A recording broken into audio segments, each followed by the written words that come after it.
তারপর বহু বছর পর ছোটবেলার সেই পুরনো ডিসেম্বর ফিরে পেলাম। সবার সব ব্যস্ততা রেখে সব কাজিনরা মিলে চড়ুইভাতির আয়োজন করলাম। ঠিক ছোটবেলায় বার্ষিক পরীক্ষার বন্ধের পর যেমন ছুটি কাটাতাম তেমনই আনন্দ লাগতেছিল। আমরা সব কাজিনরা যখন একসাথে হলাম তখন ভাবলাম যে বাইরে রান্নাবান্না করে বাইরে খাবো। তো এই যে এখানে বাইরে সবাই রান্নাবান্নার কাজ করতেছিল। তার আগের দিনই আমরা একটা নতুন চুলা বানিয়েছিলাম, যেহেতু রান্নাবান্না বাইরে করব। তারপর আমার এক কাজিন পুকুরে নামছিল এই যে মাছ ধরার জন্য, ওই জাল মারতেছিল। তো অনেক মাছ ধরছিল এখানে পুকুরে, তাজা মাছ দিয়ে সিম আলু দিয়ে রান্না করব। এখানে বড় একটা মাছ ধরছিল। তারপর এখানে আরো মাছ উঠছিল, ছোট বড় অনেকগুলো মাছ উঠছে। তো ওই সবগুলো নিয়ে নিচ্ছিল, ছোটগুলো সহ। তাজা মাছ রান্না করলে মজা হবে, তাই বাজার থেকে আমরা কিনে আনি নাই। পুকুর থেকে তাজা মাছ দিয়ে সিম আলু দিয়ে রান্না করব। মাশাল্লাহ দিলে ওই মোটামুটি অনেক ভালো মাছে পাইছিল। তারপর ওই উঠে গেছিল। তারপর আমি চলে আসছিলাম আমাদের ছাদে। এখানে সিম গাছ লাগানো হয়েছিল আমাদের, তো এখান থেকে আমি সিম তুলতে আসছিলাম কয়েকটা।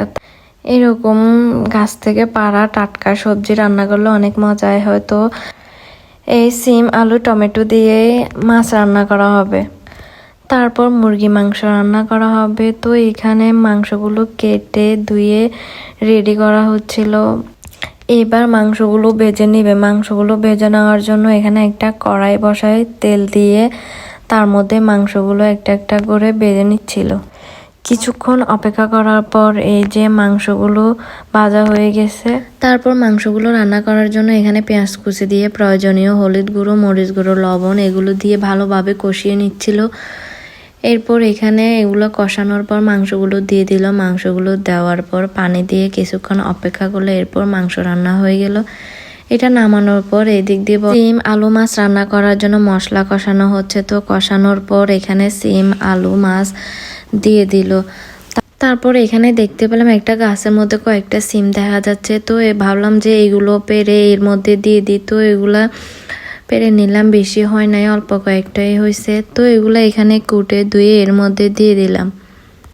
তারপর চুলায় লাড়কে দিচ্ছিলাম। মাটির চুলায় রান্না করতে অনেক ভালো লাগতেছিল আমার। এই ফার্স্ট টাইম মাটির চুলায় রান্না করা। আমি কিছু পারি আর না পারি, অনেক ভালো রান্না করতে পারি। আমি আমার রান্না খেয়ে নিজে ফিদা হয়ে যাই, এত ভালো রান্না করি। এদিক দিয়ে এখানে রান্না করতে করতে সবাই মিলে এখানে গল্প করতেছিল। এরপর রান্না করা হচ্ছিল মাংস দিয়ে মুগ ডাল, এগুলো প্রায় রান্না শেষ।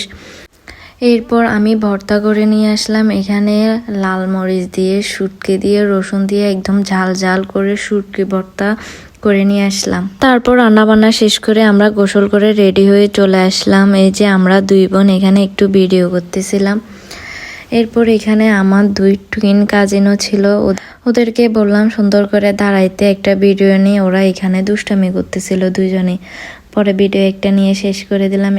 এরপর আমাদের খাবারও রেডি হয়ে গেল। আমি এগুলোকে প্লেটের মধ্যে সাজিয়ে একটু ভিডিও করে নিলাম। তারপর আমরা সবাই মিলে একসাথে খেতে বসলাম। একসাথে খাওয়া দাওয়া করতে করতে আমরা গল্প করলাম। সবাই মিলে এইভাবে একসাথে খাওয়ার মজাই আলাদা।